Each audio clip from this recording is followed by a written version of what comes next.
미국 상공에 나타난 네. 중국 풍선 때문에 지금 난립니다. 그렇죠. 2월 1일 날 이제 몬태나주 상공에서 이제 이것이 이제 발견이 됐고 SNS를 통해서 여기저기 이제 알려지기 시작을 이제 했던 거죠. 네. 아 근데 진짜 근데 그러면 사진 찍으러 간 거예요, 그냥?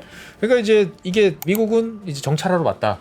미국 그다음에 이제 네. 중국은 우리가 기상 관측용으로 올렸는데 차관 이게 미국으로 가게 된 거다라고 했던 건데 미국 입장에서 봤을 땐 중국에서 여기까지 오는 경로들을 우리가 쭉 추적을 해보니까 항로가 지나치게 매끄럽더라.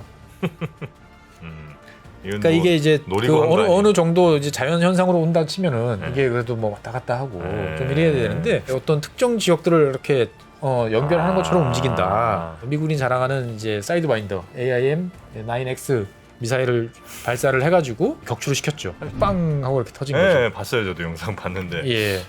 너무 세게 터트리는 거 아닌가. 그렇죠. 궁금증이 두 가지가 있어요. 왜 굳이 미사일을 쐈을까? 첫 번째. 그러니까 예. 두 번째, 아니 그거 미국에 넘치는 게 전투기인데 굳이 세계 최강, 지구 최강이라고 하는 랩터를 동원해서 터뜨린 이유가 도대체 뭐냐? 네. 일단은 F-22 랩터를 동원한 이유는 이 최주영 박사의 지구본 연구소, 오늘도 세계 곳곳의 흥미로운 이야기 여러분께 전해드리겠습니다. 반갑습니다, 정프로고요. 네, 최준영입니다. 네. 오늘은 아주 민감한 문제 하나 갖고 오셨다고요. 예, 뭐 민감은 한데 이미 다들 알고 사신 사안인데 네. 한번 좀 자세하게 짚어보려고 갖고 왔습니다. 네, 아주 궁금한데 저 미국 상공에 나타난 예. 중국 풍선 때문에 지금 난립니다. 그렇죠. 오늘의 주제는 풍선입니다. 풍선. 네. 벌룬. 예. 염탐용이다. 뭐 이제 이렇게 이제 미국은 보고 있는 것 같고 중국은 아니다. 그냥 그렇죠. 뭐 민간용, 뭐 군사용 아니다. 이렇게 이제 얘기하는 것 같은데. 네. 뭐 좀 나왔나요? 아직 안 나왔죠? 뭐 전체적으로 여러 가지 상황을 좀 종합적으로 봐야 되는데 네. 아직 진행형이죠. 네. 그래서 이제 뭐 쉽게 뭐 세 줄 요약을 하면 일단 미국 상공에서 거대한 풍선이 발견됐다. 중국에서 보낸 것 같다. 네. 그래서 미국이 공군기를 동원해서 격추시켰다. 네. 여기까지가 이제 현재 진행된 상황인데 이제 여기와 관련된 여러 가지 이야기들을 좀 더 네. 세부적으로 다뤄보려고 합니다. 그 풍선이 나타났는데 네. 그게 중국 거다. 이거 어떻게 알아요? 멕시코에서 보냈을 수도 있고. 그렇죠. 근데 이제 일단 중국 거라고 이제 제일 확실할 수 있는 거는 네. 이제 풍선이라는 것들은 자기가 알아서 움직이는 놈들이 아니잖아요. 바람에 의해서 흘러 가는 거죠. 네. 그래서 대기 모델링을 돌려보면 경로를 보고 경로를 보면 어디서 왔는지, 그리고 이제 이게 우리가 민간에 드러나기 전에 네. 일반인들한테 알려지기 전에 그 전서부터 추적을 해왔기 때문에 이제 어디서 왔다는 것은 이제 확실한 거고. 그래요. 그리고 중국 당국도 일단은 시인을 이제 한 상태죠. 그래서 오늘 한번 풍선 이야기를 해보려고 합니다. 좋습니다. 네. 자, 지금 그러니까 미국의 어디쯤에 있었던 거죠? 이게? 원래 이제 공식적으로 발견돼서 이제 문제가 이제 대중들한테 알려진 것들은 이제 몬태나주, 미국 소고기 많이 서쪽이죠. 소고기 많이 나는 데죠? 그렇죠. 깡촌이죠 보면. 네네네.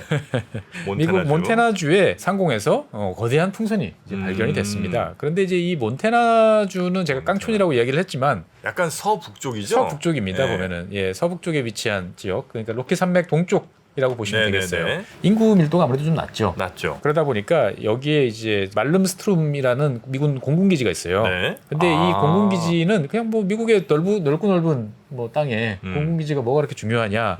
이 공군기지는 미국 내에서 딱 세 곳 있는 이제 대륙간 탄도미사일 ICBM의 이제 기지입니다. 그냥 공군기지가 아니고. 그렇죠. 핵전쟁이 벌어지면 이제 막 핵미사일이 날아다니죠. 그럴 때 지상에서 발사되는 대륙간 탄도미사일이 발사되는 기지가 미국 전체에 세 곳이 있어요. 네. 세 곳 중에 한 곳이 이 몬태나주의 말름스트롬 이제 공군기지예요. 굉장히 좀 미국으로서는 좀 민감한 지역이긴 그렇죠. 하네요. 상당히 민감한 네. 지역에 민감한 물건이 나타났기 때문에 이제 문제가 됐던 거죠. 참고로 말씀드리면 미국의 핵무기는 우리가 뭐 트라이던트 세 종류, 세 가지 축이라고 합니다. 네. 일단은 잠수함 발사 SLBM이 있고, 그 다음에 이제 폭격기가 이제 발사하는 ALBM이 있습니다. 보면은 들고 가서 이렇게. 그렇죠. 근처에서 뭐 아니면 네네네. 뭐 위에서 바로 떨어뜨리든지 네. 아니면 거기서 미사일을 쏘든지. 네네네. 그 다음에 우리가 제일 익숙하고 무서워하는 이제 ICBM 말 그대로 이제 대륙간 탄도 미사일이 있어요. 네. 그래서 현재 미국 같은 경우는 공군 지구권 타격 사령부라고 부르는 에어포스 글로벌 스트라이크 커맨드라고 부르는 곳에서 이제 관리를 하고 네. 그 밑에 이제 20공군, 우리 따지면 뭐 20공군 전투단 정도 되겠죠. 여기서 이제 관리를 하는데 미국의 ICBM, 지상에 배치된 ICBM은 150발씩 세 곳. 네. 그래서 총 450발이 있어요. 그 중에 한 곳이라 이제 보시면 되겠어요. 150발씩 총. 야, 이건 구체적으로 숫자도 나오는군요. 나옵니다. 왜냐하면은 이제 미국하고 러시아하고 아. 이제 핵무기와 관련된 여러 가지 조약을 맺었기 때문에 클리어하게 아주 투명하게 이제 관리를 하고 네, 여기에 대해서 네, 네. 보고를 하고 있기 때문에 이거는 이제 팩트예요. 네. 그리고 이제 뭐 450발 그러면 딱 450개냐 핵무기가 그런 건 아니고 다탄두다 보니까 이제 작은 걸 여러 개 실을 수도 있고 네, 큰 걸 네, 하나 네. 실을 수도 있고 여러 가지가 있습니다. 자, 근데 이제 이 풍선이 굉장히 뭐 높이 떠 있던 것 같은데 네. 이거 뭐 눈으로 발견한 거예요? 아니면 뭐 누가 그러니까 일단은 이제 민간 쪽에서는 눈으로 이제 이게 보여요 이게? 보입니다. 우리처럼 이제 미세먼지가 많고 이러면 잘 안 보이겠죠. 맑은 하늘. 네, 몬태나 하늘 정말 푸른 하늘에서는 아주 잘 보이는 모양이에요. 그래요? 예. 그런데 실제로는 음. 이제 미국 그 북미 방공사령부 쪽에서는 1월 28일 이게 이제 민간에 알려지는 것들은 이제 2월 1일이었어요.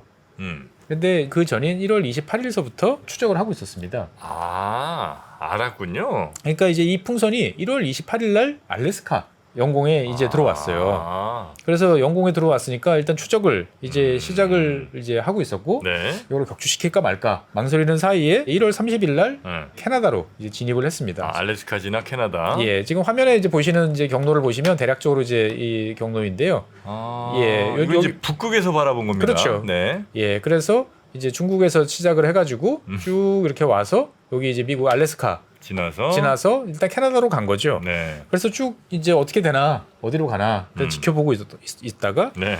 1월 31일 날 이제 아이다호 쪽으로 이제 진입을 했습니다. 이제 미국 예, 본토 북부 쪽으로 네. 예, 진입을 한 거죠. 그래서 바로 이제 격추를 해버릴까라고 하다가 떨어지면 사람들 많이 사니까 어떻게 되니까 일단 더 지켜보자라고 했는데 2월 1일 날 이제 몬태나주 상공에서 이제 이것이 이제 발견이 됐고. 사람들한테 SNS를 통해서 여기저기 이제 알려지기 시작을 이제 했던 거죠. 네. 그러다 보니까 이제 미국 뭐 언론이나 이런 쪽에서 당국한테 이게 뭐냐. 그러니까 이제 미국 그 북미 항공 방위사령부 노라드라고 부르는 여기서 2월 2일 날 발표를 했어요. 이 풍선은 고고도 정찰용 풍선이다. 우리가 탐지를 하고 있고 지금 추적 중이다. 우리가 알고 있으니까 너무 걱정하지 마라. 라고 이야기를 이제 한 상태죠. 그러면 사람들이 당연히 이거 어디서 왔느냐? 이게 누구 거냐? 누가 띄운 거냐? 라고 이제 이야기를 하는데 이 지도 같은 경우는 이제 미국 기상 당국 쪽에서 이제 추정한 이제 그 데이터를 토대로 해서 덧붙인 거죠. 그러니까 이게 경로를 그려보면 중국에서 출발했을 가능성이 높다. 라고 바로 이야기가 나옵니다. 왜냐면은 이제 상층부 저 높은 고도 한 20km 이상 아주 고고도 지역 성층권에서는 바람 방향이 되게 일정해요. 그래요? 그렇기 왔다 갔다 안 하고? 예, 뭐 어느 정도 변동은 있습니다만 대략적으로 큰 방향의 바람들이 계속 불어오기 때문에 이제 추정이 가능한 거죠. 그래서 역추적을 해보면 이게 중국에서 날아와서 이렇게 왔을 가능성이 높다라는 것들은 이제 확실한 것 같고. 그래서 이제 2월 3일 날 중국 외교부가 뜻밖에도 빨리 인정을 합니다. 우리 거 맞다? 이거 중국 거 맞다. 기상 연구를 위해서 고고도 데이터 수집을 위해서 날려보냈는데 아웃 오브 컨트롤이죠. 이제 우리의 통제를 벗어나가지고 미국까지 이제 가게 된 것 같다라고 이야기를 이제 하게 됩니다. 예, 그래서 실제적으로 이제 그 고고도 우리가 기상 예보를 할 때 보면은 저 높은 곳 성층권이나 이쪽에 대한 데이터도 필요해요. 실제로 이런 풍선을 띄워요? 네, 매일 띄웁니다. 우리나라 같은 경우는. 우리도 띄워요? 예, 우리도 띄워요. 라디오 존대라고 그래가지고 그 고고도의 이제 풍향, 풍속, 그 다음에 뭐 기온, 습도 이런 것들을 알아야 그 데이터를 이제 집어넣어야 슈퍼컴퓨터가 모델링을 돌려가지고 이제 나올 수 있거든요. 그러니까 이제 기상 예보를 제대로 하는 나라라면 어느 나라든 대부분 이제 고고도에 이렇게 풍선을 띄워요. 그래서 올릴 때는 처음에 띄울 때는 홀쭉합니다. 압력이 높아서? 압력이 위에 가면 높아지기 때문에 빵빵해지는 거죠. 그런 식의 이제 풍선들을 띄우는데 문제는 뭐냐면은 이번에 이제 올라갔던 이제 이 발견됐던 중국의 풍선 같은 경우가 사이즈가 너무 크다는 거예요. 일반적인 기상 관측용보다? 네, 보통 기상 관측용은 뭐 고도에 따라서 국가에 따라 좀 다르지만 제가 기억하기로는 폭이 보통 이제 빵빵해졌을 때 기준으로 보면은 한 8m, 6m 정도 돼요. 그것도 꽤 큰데요? 꽤 크죠. 예, 근데 이제 올라갈 땐 정말 홀쭉하게 올라가다가 위로 커지는 건데 이번에 발견됐던 중국제 이제 이 풍선 같은 경우는 미국 그 언론에서는 보통 직관적인 사이즈로 돼서 스쿨버스 세대 크기다. 네, 이야기를 합니다. 스쿨버스 크잖아요. 예, 크죠. 미국 스쿨버스 크지 않습니까? 예. 그러니까 이제 한 대당 한 40피트 정도 되니까 40피트? 예, 40피트면 이제 우리 사이즈로 보면은 이제 12m 좀 넘는 거죠. 예, 그러면 그 스쿨버스 세대 크기 그러니까 폭이 이제 한 36m 정도. 아, 스쿨버스가 40피스인데 예, 그거 40 세대를 붙여놓은 만큼 사이즈인 거죠. 그렇게 커요? 예, 그러니까 지금 높은 고도에 올라가니까 압력이 낮으니까 이게 부풀죠. 아니 부풀어도 그렇지. 그렇죠. 그래서 지금 화면에 보이시는 것처럼 여기 스쿨버스 그려놨죠. 그러니까 버스 세대 사이즈다 이 말이죠. 이제. 풍선 지경이 한 40m 가까이 된다고요? 예, 예. 야, 그건 너무 큰데. 상당히 이제 크게 됩니다. 예. 상당히 크고 그 다음에 이제 하단부에 보시면 이 태양 전지판이 이제 붙어 있는 거죠. 아, 태양광 받아갖고 뭔가를 이제 지속적으로 계속 그 공급해야 되는 그런 설비가 있다라는 이제 그런 것들이죠. 그러다 보니 이제 정찰용이라라고 이제 확신을 이제 하게 되는 거고. 네. 예, 만약에 이제 이게 올려가지고 잠깐 쓰고 이제 일회용으로 보통 쓰거든요. 그러면은 거기에는 이제 조그마한 배터리 들어가는 거죠. 그렇게 배터리는 되겠죠. 그렇죠. 그러니까 근데 이건 계속해서 쓰려고. 그렇죠. 그러니까 이제 뭐 중국 당국에서는 성층권에 대한 뭐 장기간 이제 연구를 위해서 이렇게 띄웠는데 이게 미국까지 갔다라고 이야기를 하는 거죠. 하필 미국을 갔네. 예. 그래서 이제 일단 뭐 이 풍선은 이제 그 기구라고 해야 되나요? 이 풍선은 이제 헬륨을 채워놨습니다. 네. 헬륨을 채워놓은 거고 기본적으로 이제 형태는 좀 크기는 하지만 그거도 기상 관측용 기구하고 뭐 풍선하고 네. 유사하다라고 이제 볼 수는 있어요. 근데 이제 사이즈가 매우 크다라고 이제 볼 수 있는 거죠. 아 근데 이게 풍선이라고 하면 사실 네. 뭐 무슨 프로펠러 달린 것도 아니고 뭐 성층권 얘기는 해주셨습니다만 그래도 어떻게 중국에서 만약에 노리고 했다면 네. 어떻게 미국까지 가는 거를 정확하게 이렇게 그렇죠. 노리고 그러니까 우리는 왔을까? 이제 그 하늘에 띄워놓으면은 우리가 뭐 어릴 때 많이 이제 풍선 날려 보셨잖아요. 네. 풍선 날리면 이제 어디로 갈지 알 수가 없고 정처 없이 그럼요. 떠돈다. 예. 이렇게 생각을 하는데 그거는 우리가 이제 고등학교, 중학교 이제 지구과학 시간에 배우셨던 걸 생각을 해보면 밑에가 대륙권. 우리가 생각하는 일상적인 이제 기상 현상이 벌어지는 데가 이 대륙권이고 네. 그 위에가 이제 성층권이죠. 네네네. 뭐 그 위에 중간 뭐 열권 뭐 이렇게 쭉 이렇게 있는데 네. 성층권이라고 하는 보통 이제 뭐 10,000m 이상 넘어가는 네. 이제 고고도 지역으로 올라가면 여기에는 이제 편서풍이 불어요. 제트 기류 이런 것들이 계속 부는 거죠. 아 일정하게. 네, 일정하게 계속 불어요. 그러니까 우리 지상에서는 바람이 불다가 멈췄다가 뭐 서풍이 불었다가 남풍이 불었다가 뭐 대부분은 서쪽에서 동쪽으로 불지만 돌 때는 동쪽에서 서쪽으로도 불고 북쪽에서 남쪽으로도 오고 여러 가지가 있는데 비해서 이 성층권 같은 경우는 고속, 그러니까 제트 기류가 이제 기본적으로 편서풍 때를 따라서 서쪽에서 동쪽으로 쭉 이제 흐르게 되는 거죠. 아, 지구가 자전하니까 계속 그렇게 부는 건가요? 그렇죠. 예.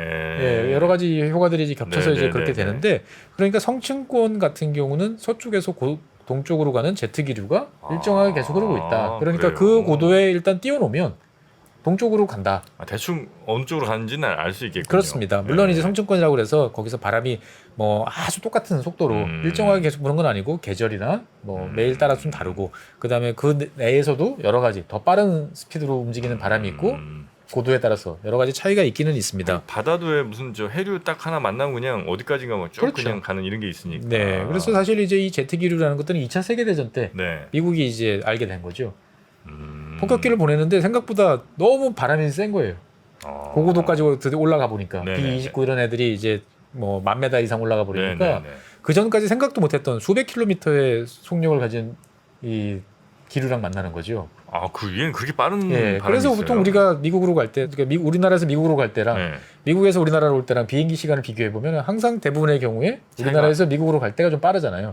뒷바람을 이제 밀어주니까. 네네. 예, 그래서 아까 말씀드린 것처럼 이런 그 성층권에 이제 바람을 예측하는 모델들이 있어요. 예, 뭐 하이스피릿 뭐 이런 이제 대기 모델들이 있는데 네. 이런 모델 등을 돌려보면 음. 이제 예측이 되는 거죠. 음. 그래서 실제로 그 돌려본 모델하고 네. 몬태나주에서 발견됐던 이 풍선하고 대충 그림을 그려보니까 네, 맞아요. 얼추 경로들이 맞다. 그래서 중국에서 왔다라고 이야기를 이제 한 거고 네. 현재까지 밝혀진 거는 중국도 인정했기 때문에 음. 중국에서 보낸 건 맞다. 아. 여기까지는 팩트입니다. 뭐 중국 인정했으니까 뭐 그런 거는 뭐 이런 여지가 없는 것 같은데. 네.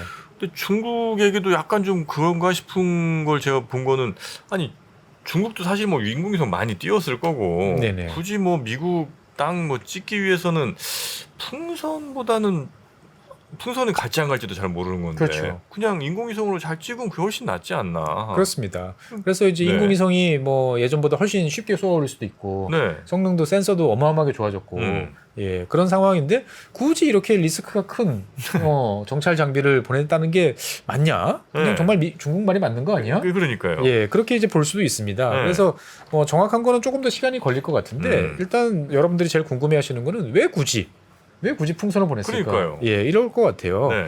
그런데 이제 우리가 방금 정프로님 말씀하신 것처럼 네. 이제 우리가 인공위성 음. 쏘아서 촬영을 하죠. 네. 촬영을 하는데 우리가 많을수록 좋다. 그러면 다다익선이라고 그러잖아요.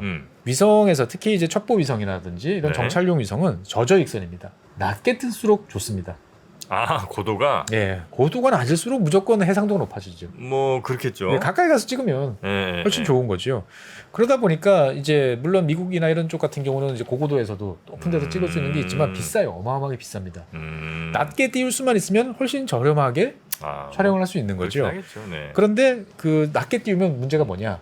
이 우주 공간이라고 하는 지역도 지구랑 가까운 곳에서는 이 대기 성분들이 있어요. 네. 그러다 보니까 마찰이 일어나서 이게 결국 추락을 합니다. 아, 인공위성들이 예, 짧은 시간. 옛날에 이제 소련 시절 같은 경우는 몇 주 후에 추락, 이 정도까지 할 정도로 되게 낮게 띄웠는데 지금은 이제 그거보다 높이 띄워요. 네, 그러니까 네. 몇 년이면 대부분 이제 추락을 하게 됩니다. 근데 이제 안보와 관련된 일이니까 그 정도 네. 돈은 써야지라고 생각할지 모르겠지만 아무래도 비싸잖아요. 아깝고. 하긴 싼 게 있으면 싼 거 하면 좋죠, 뭐. 그렇죠.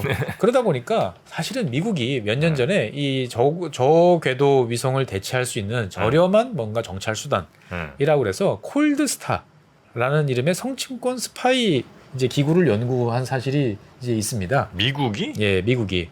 아, 이런 거네, 그러면? 그렇습니다. 아, 그래요? 예, 비슷하게 생겼어요.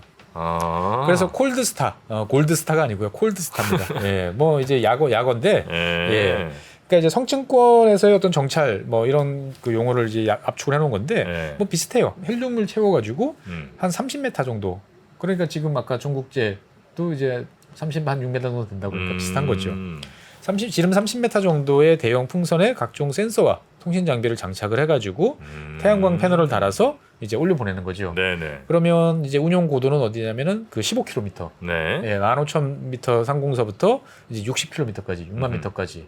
그러니까 이게 잘 높이가 이제 감이 잘 안 오실 텐데 지금 화면에 이제 보시면 이제 아래쪽에 고도들이 설명이 나와요. 보통 여객기가 다니는 곳은 이제 12,000m, 12km 정도 됩니다. 그렇죠. 한 예, 10,000m, 10,000m 내외에서 보통 우리가 네네네. 주로 여행을 다닐 때 쓰는 네. 이제 여객기들이 아니고요. 그 다음에 이제 전투기, 군용 전투기들은 조금 더 높이 올라갑니다. 그래서 한 2만 메타 정도 상공까지도 보통 올라갈 수는 있습니다. 근데 전투기들도 사실 이 고도까지는 잘 안 올라가요. 네네네. 대부분 이제 7, 8천 정도에서 이렇게 했는데 이 기구들이 움직이는 이런 고고도 기구들이 움직이는 것들은 주로 이제 24km에서 37km. 아, 그도 훨씬 높군요. 네, 그래서 미국이 이제 콜드스타를 운영했을 때 테스트해본 고도는 네. 15km에서부터 60km. 거의 우주 가까운 곳까지 이제 올라가 봤던 거죠, 이제 보면은. 네. 그럼 미국은 이걸 어디다 쓰려고 했느냐? 네. 미국이 이제 생각했던 것들은 이제 공개적으로 밝힌 목적은 뭐냐면 멕시코와 미국의 접경 지역, 국경선이 길잖아요. 네네. 여기에 이제 보면은 국경을 넘어서 미국으로 몰래 들어오려고 하는 미리국자들이 많죠. 많죠. 네. 그러니까 여기에 대한 정찰, 감시. 아. 근데 그 넓은 그 장벽을 우리처럼 다 사람 세워가지고 할 수도 있는 것도 아니고 철조망을 세워서 하는 것도 한계가 있고 인공위성도 인공위성도 이제 지나가고 네. 그러다 보니까 비교적 저렴한 이런 기구를 통해 가지고 여기에다가 적외선 센서라든지 열 센서 그다음에 여러 가지 대인 탐지 가능한 이제 레이더 이런 걸 탐지해 놓으면 일찌감치 저쪽에서 사람들이 움직이고 있어. 그러면 레인저들한테 저쪽에 가서 대기해라고 이제 할 수 있는 거죠 보면. 네. 그래서 일단 써 보니까 이제 위성에 비해서 확실히 싸다. 그 다음에 저고도라 가지고 네. 그냥 위성용으로 개발했던 거를 같이 탑재하면 말도 못하게 정확하게 이제 관찰이 가능하다. 네. 그 다음에 이제 정지 상태를 유지를 할 수 있다 보니까 특정 지역에 되게 집중적으로 뭔가를 감시하는 게 좋다. 이런 것도 이제 알 수 있었고. 그 다음에 더 좋았던 거는 해보니까 회수가 좋다라는 거죠. 그 올려놓은 장비를 네. 뭔가 문제가 생기면 인공위성 같은 경우는 대부분 포기하잖아요. 버려야 되잖아요. 이 컨트롤이 돼요? 바람 빼면 되니까. 아, 그럼 밑으로 내려오니까? 그렇죠.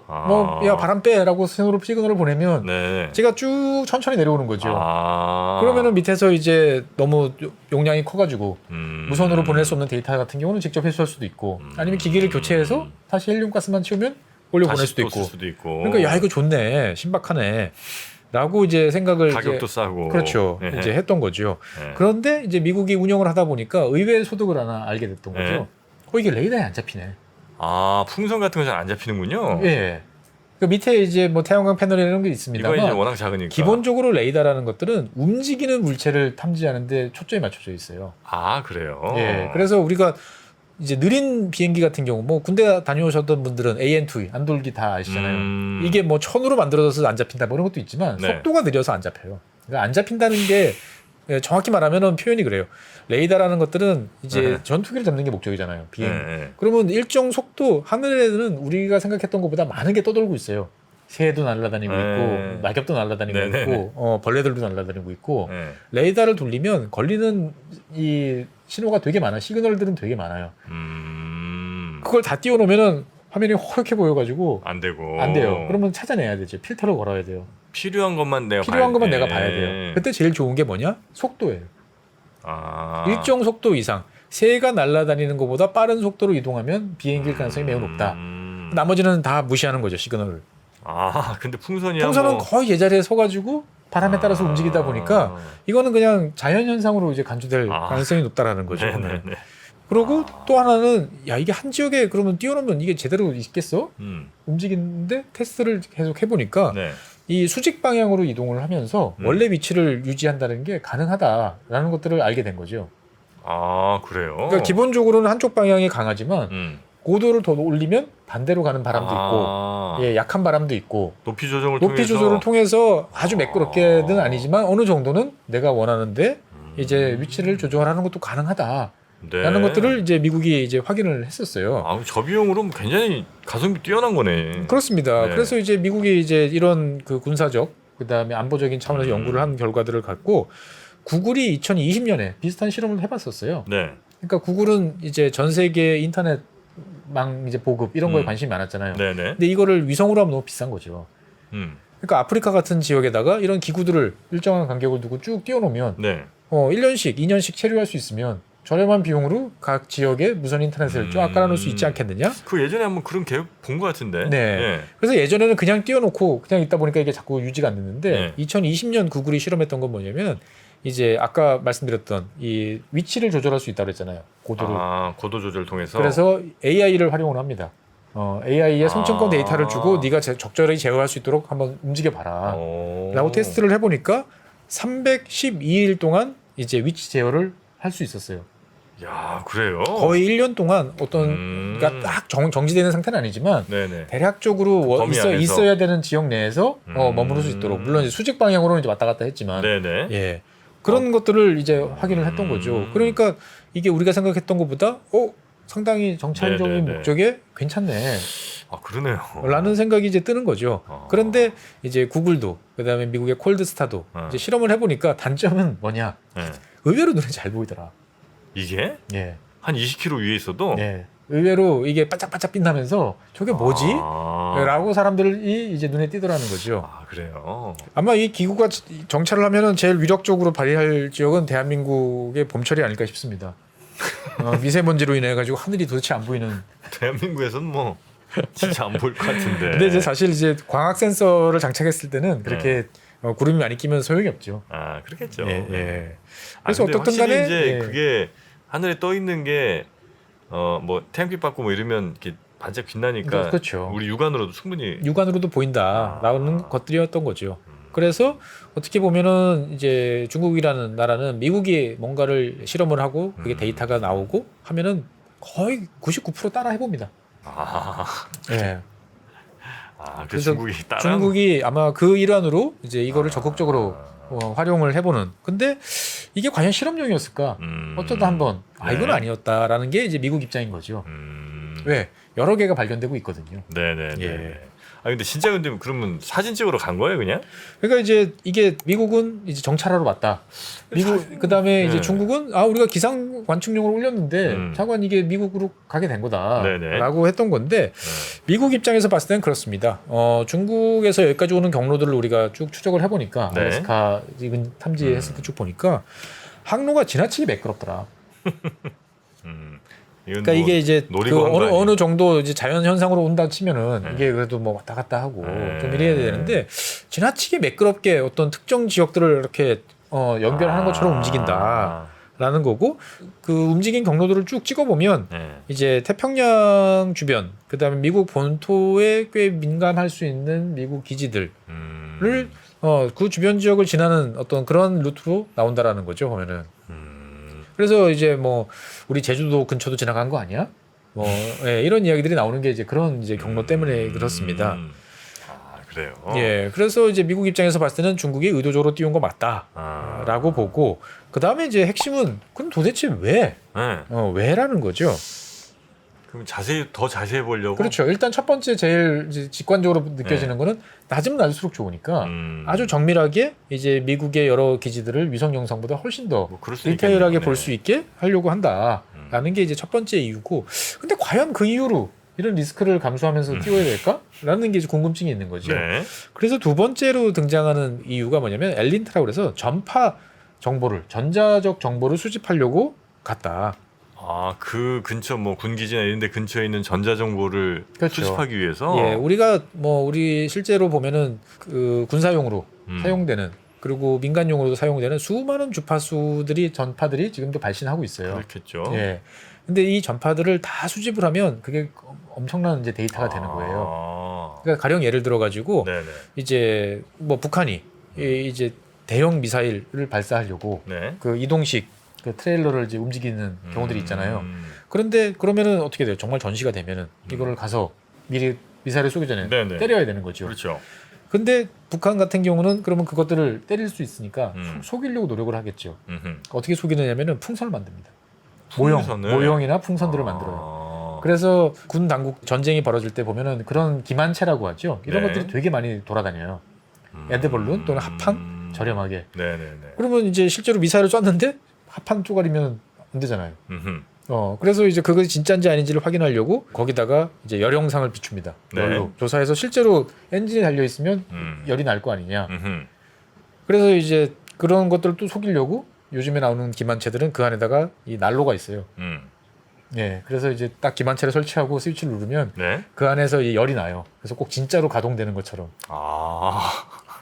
그러니까 이제 그러면 이제 한 단계 더 넘어가서 뭐를 네. 수집을 하냐면은 그 우리가 차를 시동을 건다든지 뭐 할 때 여기서 발생하는 여러 가지 시그널, 전자정보 장비들이 움직일 때 나오는 이런 것들을 다 수집을 합니다. 전자전 장비들을. 그런 걸 수집할 수 있어요. 네, 지금도 이제 우리나라도 이제 수집을 하고 있고 미국도 수집하고 일본도 수집하고 있는 거예요. 그것들을 꾸준하게 쌓아놓으면 이게 진짜고 얘가 어느 쪽으로 이동했고 이런 것까지 다 이동할 수 있는 거죠. 지문이에요. 전자적 지문인 거죠. 네네네. 근데 이제 위성으로도 이런 거를 할 수 있습니다만 전파라는 게 천차만별이잖아요. 그러다 보니까 뭐 전리층을 통과하지 못한다든지 뭐 이런 것들이 있는 거죠. 어쨌든 가까이서 수집하는 게 훨씬 정확하게. 훨씬 정확한 거죠. 특히나 위성 같은 경우는 움직이는 경우들이 많으니까 정지 궤도 같은 경우는 너무 높고 네네. 나머지 저 궤도는 끊임없이 돌아야 되니까 한 지역에서 나오는 그런 전자적인 정보들을 꾸준히 수집하는 데는 한계가 있어요. 거기는 풍선이 딱이군요. 그렇죠. 그리고 이를테면 우리나라 같은 경우도 북한에 대해서 비행기를 띄워서 수집을 한다. 그러면 상대방은 알아요. 우리 전자정보 수집하러 오는 거지. 그러면 알면 그 시간에 맞춰 다 끄는 거죠. 작동하지 마. 예, 데이터를 안 주려고. 그런 것들도 해요. 예, 다 합니다. 서로 속고 속이는 거죠. 그러니까 일정한 시간으로 계속 띄우면 상대방이 알아요. 대응을 하는 거죠. 그러니까 불규칙적으로 상대방의 패턴을 이제 파악하고 속이려고 다들 노력을 하는데 네. 이제 풍선 같은 경우는 잘 안 보이잖아요. 그리고 하루 종일 떠 있고 며칠씩 떠 있고. 네. 그러니까 이제 상대방이 훈련 때는 얘네들이 이런 데이터를 쓰고 평시에 정말 뭔가 긴급할 때 쓰는 데이터가 다르구나. 네. 이 전파의 종류가 다르다. 특히나 최근 들어서 미국이 이런 ICBM 그 관련 기지와 관련된 장비 교체, 그다음에 거기에 따른 이제 통신 장비, 네. 주파수 이런 것들을 변경했다라는 이야기가 있어요. 그러니까 이제 그거를 수집하려고 왔던 거 아니냐라고 이야기를 이제 합니다만 이제 정확한 거는 이제 미국이 이제 격추시킨 장비들을 이제 봐야 되는, 뜯어봐야 되는 거죠. 나오겠죠, 뭐. 그래서 현재까지 자관 제일 나온 것들은 유력한 설은 그렇습니다. ICBM 같은 이제 전략적인 자산에 관련되는 전자 정보를 수집하기 위해서 네. 보낸 거 아니냐라고 이야기들을 하는 거죠.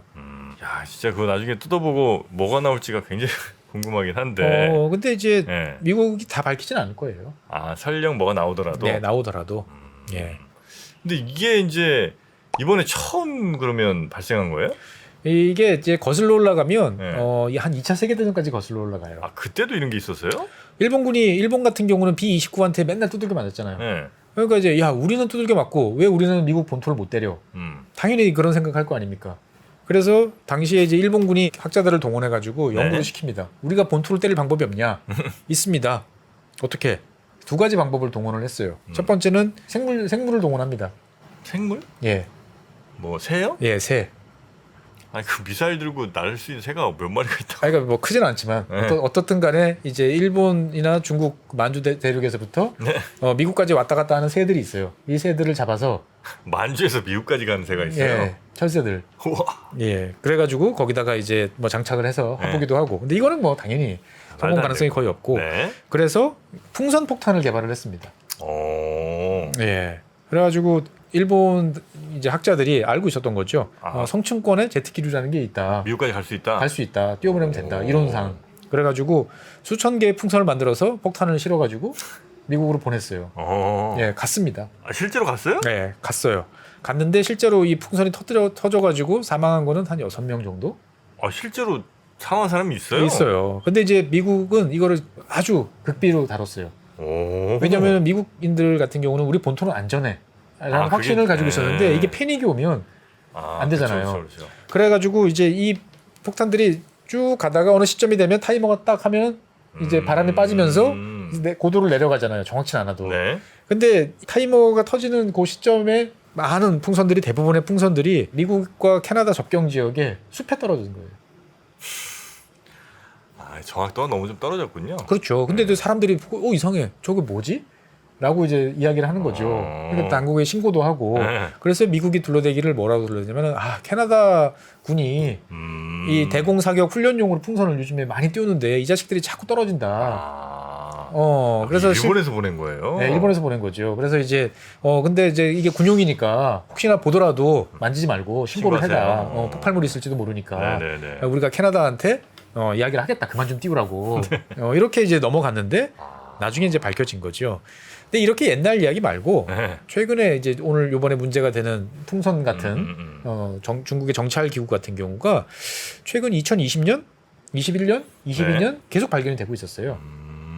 그러니까 대만 같은 경우가 2021년, 22년에 이제 일반적인 기상기구라고 보기에는 너무 큰 것들이 중국에서 우리 쪽으로 자꾸 넘어온다라고 네. 이제 보고를 한 적도 있었고, 일본 같은 경우도 2020년에 일반적인 기상기구로 보기에는 좀 곤란한 정찰 군사용 목적 아닌가 싶은 기구가 중국에서 보낸 게 우리 주변에 떠돌고 있다라고 이야기를 한 적이 있습니다. 네. 그리고 이제 미국 같은 경우도 확인은 되지 않습니다만 트럼프 시절에 한 3번 정도 관측이 됐다. 그 다음에 바이든 정부 들어와서도 한 번 정도 이미 네, 지나간 네, 적이 네. 있다라고 이야기를 하는데 여기에 대해서는 이제 다 부인을 하고 있어요. 예, 근데 공식적으로 그러면 쫓아가서 터트린 건 이번이 처음인 거예요? 그렇죠.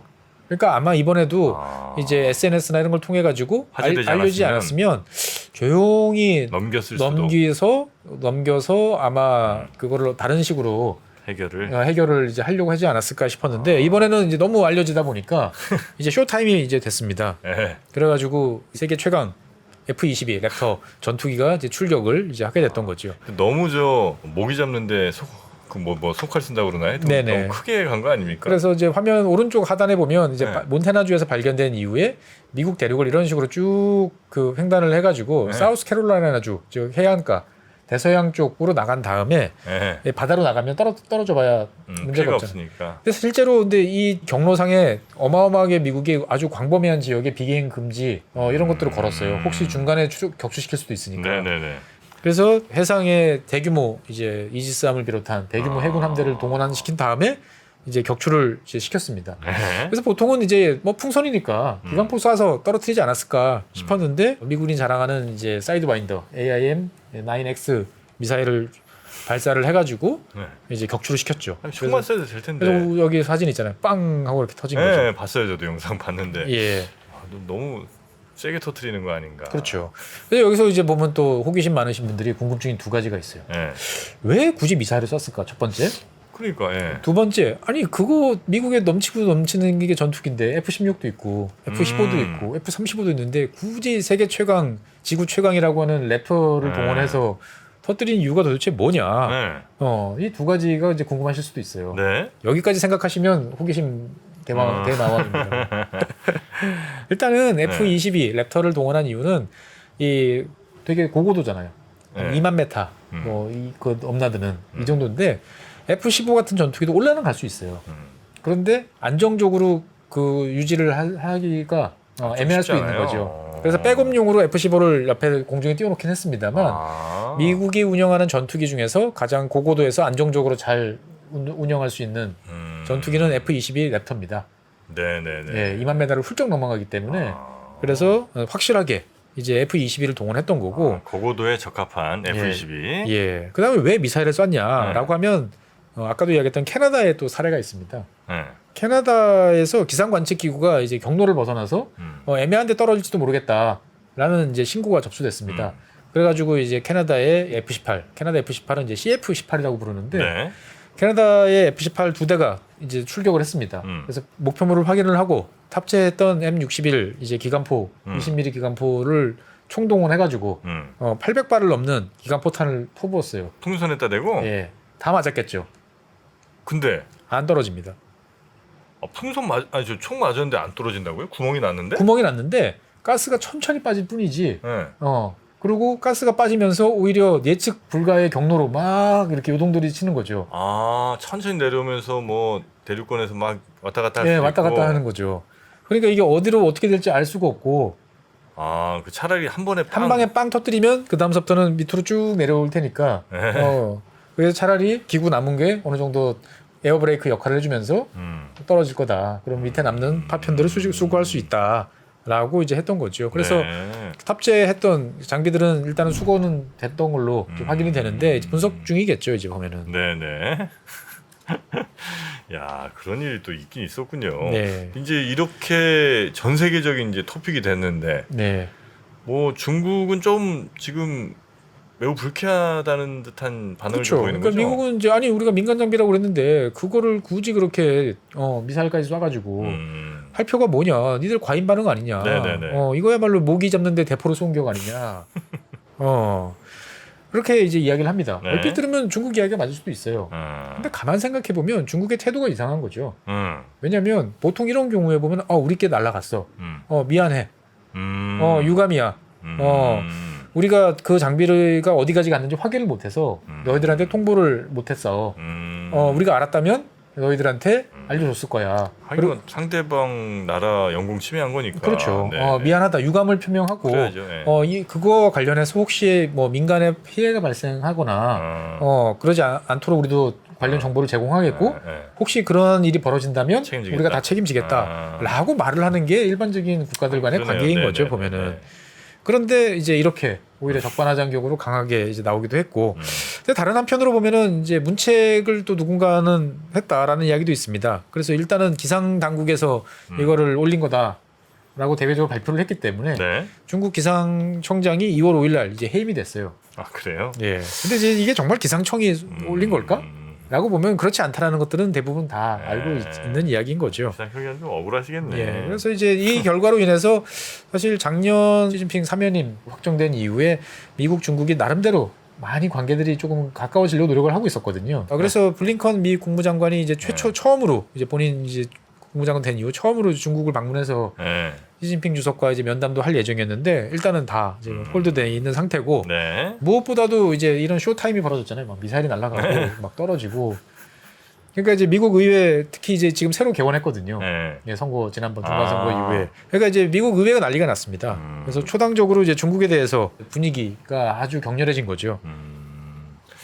그럼 이제 앞으로 미중 관계도 이건 분명히 좀 악영향을 주는 걸 수밖에 없겠군요. 그렇습니다. 그래서 향후 전망을 두 가지로 보면 일단 미중 관계 같은 경우는 23년 들어서 지난번 G20 회담 이후에 뭔가 좀 이렇게 부드럽게 완화되려고 했는데 이게 다시 좀 또 긴장 상태로 가나? 근데 이제 아주 격렬해지지는 않을 것 같다. 왜냐하면 이제 이게 뭐 민간 피해도 발생한 것도 아니고 어떻든 간에 서로가 뭐 타협할 여지도 아직 좀 있으니까. 네네. 라는 게 이제 그렇다 보니까 미중 관계가 이걸로 인해서 뭐 다시 아주 급냉할 것 같지는 않지만 자관 뭔가 좀 이렇게 부드럽게 가는 기조에서 다시 또 브레이크가 걸린 건 확실하다 정도 하나고, 두 번째는 이제 중국의 정보 수집에 대해서 전 세계적으로 다시 경계심이 높아진 건 확실할 것 같다. 중국이 전 세계로 이런 거 보내고 있을지도 모르는 거니까. 그러니까 지금도 이 미국에 온 거는 격추됐잖아요. 네. 비슷한 시기에 이 멕시코와 중미 지역 베네수엘라 그쪽에도 있어요? 그쪽을 지나가고 있다는 보도가 나왔어요. 그래서 이제 현재 뭐 그동안에 여기저기서 데이터를 쭉 합해 보면 이제 수십 개 이제 풍선들이 중국에서 떠올라 가지고 여기저기를 전 세계를 갔었고, 한 5개 정도는 세계 일주를 한 이후에 중국에 다시 성공적으로 내렸다라고 이야기를 이제 하고 있다 보니까 네. 기존에 이제 중국의 어떤 정보망이 과연 이제 어떤 수준인지에 대해서도 이야기를 이제 하겠죠. 그래서 아까 이제 정 프로님 말씀하셨던 이제 격추시킨 이것들을 이제 분석을 했는데, 네. 이게 이제 만약에 업링크, 그러니까 이제 데이터를 실시간으로 이제 위성을 통해 가지고 보내는 장비가 이제 있었다. 그리고 이제 그동안에 수집한 장비가 데이터가 뭐지?라고 이제 봤을 때 거기에 따라서 미국의 대응이라든지 이제 변화들이 있을 수 있는 거죠. 네. 요거 뭐 데이터가 나온다고 하더라도 안 나올 거예요, 근데. 네, 언론에 보도되고 이런 일은 거의 없을 겁니다. 야, 중국의 풍선 염탐 과연 확정은 아닙니다만 뭐 그래 보이는 가능성들이 좀 많이 지금 제기가 되고 있는데, 요 내용 어떻게 또 되는지는 저희가 또 기사 보면서 하나하나 좀 살펴보도록 하겠습니다.